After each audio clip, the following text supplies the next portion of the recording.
Um, School me on the Knicks and the Bulls from that era. And they got into it in this documentary. This was the time for the Knicks. Patrick Ewing, John Starks.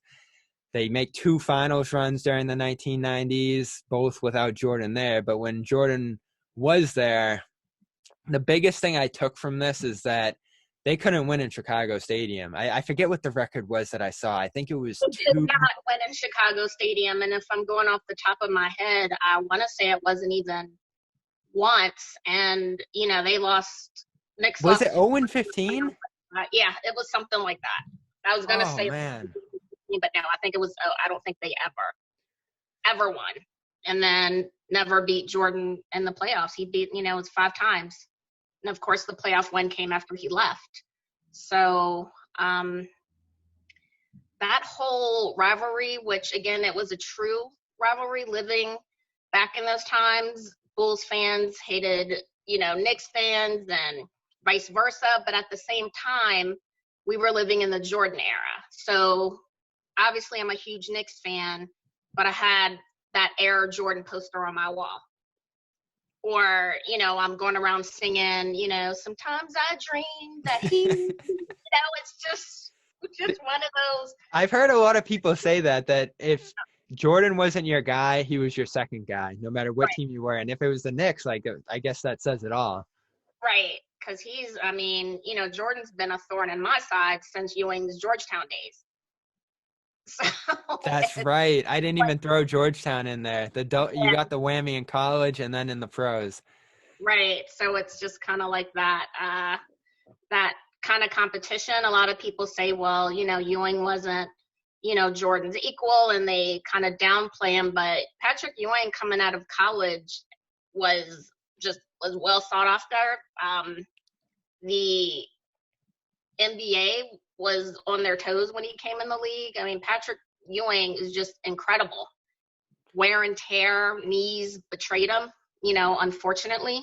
But that team had a lot of grit.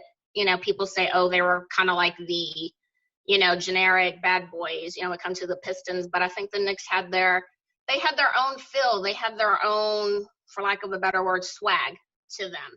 When you saw Oak and Anthony Mason and John Starks, and even Herb Williams on that team had a little swag to him. So it, of course, Patrick Ewing, Pat Riley with the, it all connected.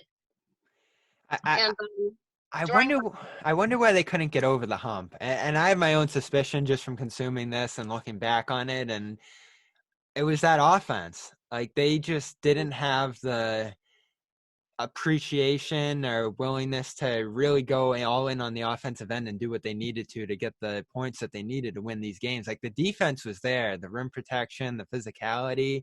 Yeah. And I look back and they were a bottom 5 offense. Yeah.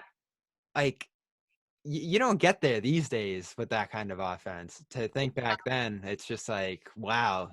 Like, how was it that bad?